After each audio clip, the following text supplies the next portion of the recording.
का मन नहीं था या किसी रिश्तेदार का मन नहीं था, पर वो मन मार कर भी शिव महापुराण की कथा में अपने रिश्तेदार के साथ, अपने कुटुंबी के साथ वो कथा में आकर बैठ गया। तो किसी ने पूछा, गुरुजी जिसका मन नहीं है वो कथा में आकर बैठ जाए, उस जबरदस्ती आकर बैठ जाए, कोई मार ठोक के लाके बिठा दे, या किसी ने जबरदस्ती लाकर बिठा दिया, या पत्नी के कहने पर पति जबरदस्ती आ गया, या कोई जेठानी देवरानी जबरदस्ती आ गई, तो कथा का कोई पुण्य उसके खाते में मिलता है कि नहीं मिलता? शिव महापुराण की कथा कहती है, नल के नीचे मटके को सीधा लगाओगे तो भर जाएगा, नल के नीचे मटका उल्टा लगाओगे तो भराएगा नहीं, पर ठंडा जरूर बना रहेगा। उसी तरह कोई अच्छे मन से आया तो उसके अंदर कथा भरा जाती है, और कोई अच्छे मन से नहीं भी आया तो उसको कथा शीतलता तो दे ही देती है।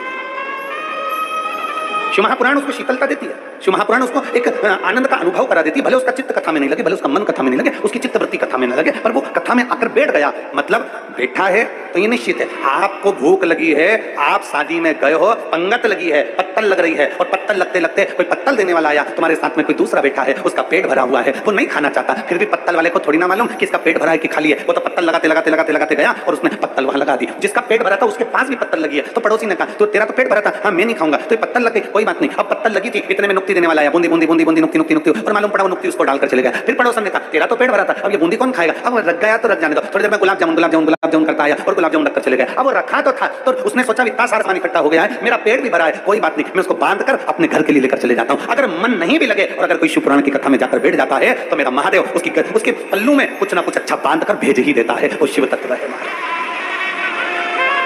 वो शिव तत्व है।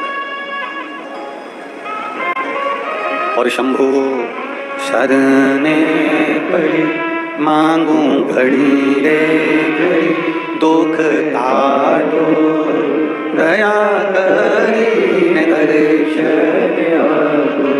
शंभु शरणे पड़ी मांगू घड़ी रे घड़ी, दुख काटो दया करीने दर्शन। अब मन से जाओ चाहे बेमन से जाओ, जैसे जाना है शिव के पास।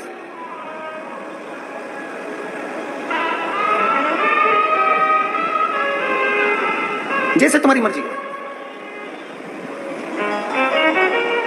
वो कहते हैं ना, नौकरी, चाकरी, तनख्वाह और वेतन। जम जम के बोलो जरा, क्या चीजें चारों? जम के बोलो जरा। नौकरी, फिर चाकरी, तनख्वाह, फिर वेतन। ये नौकरी करने वालों को सबको मालूम है कि चार चीजें।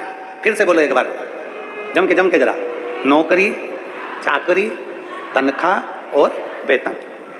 अब नौकरी में व्यक्ति जो कमाता था तो घर में 9 लोग भी रहते थे तो उनका वो पेट भर देता था। नौकरी का मतलब है कि 9 लोगों का पेट वो आराम से भर देता था नौकरी में। चाकरी में, जम के बोलो जरा, 4 लोगों का पेट भर देता था। तनख्वाह मतलब उतनी मिलती है जितनी तन खा सके, केवल तन खा सके उतनी तनख्वाह है। और वेतन मतलब अब उतना मिलता है जितना ये तन भी नहीं खा सकता। वेतन बेमतलब का उतना। नौकरी मतलब 9 लोगों को भी खिला दिया जाए घर के, तो नौकरी में, एक नौकरी में वो पूरे 9 लोगों का पेट भर देता था। चाकरी में 4 लोगों का पेट भर देता था। तनख्वाह में खुद अकेला तन को खिला लेता था। और वेतन में अर्थात ये तन भी उसको प्रयोग ना कर सके वो वेतन है, अर्थात कुछ भी नहीं बचता, केवल शून्य के बराबर है। बेटे को पढ़ा ले, बेटी को पढ़ा ले, उसकी शादी कर दे, उसकी चाकरी कर दे, बहन के घर का मायरा भर दे, सब कुछ कर दे, कुछ नहीं बचता, कुछ। तब कहा नौकरी में 9 खा सकते हैं, चाकरी में 4 कर सकते हैं, तनख्वाह में शरीर खा सकता है और वेतन में कुछ भी प्राप्त नहीं होता। तब शास्त्र कहता है कि ये सारी चीजें अपनी जगह पर चलने दो और एक नौकरी और चालू करो, वो मेरे शंकर के मंदिर में जाकर 1 लोटा जल चढ़ाने की नौकरी प्रारंभ करो।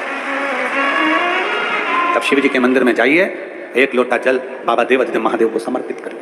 और मेरे भोले तेरी नौकरी सबसे बढ़िया है, सबसे बढ़िया मेरे बाबा तेरी नौकरी सबसे बढ़िया है, सबसे बढ़िया तेरे दरवाजे की चाकरी सबसे बढ़िया है, सबसे बढ़िया जब से तेरा गुलाम हो गया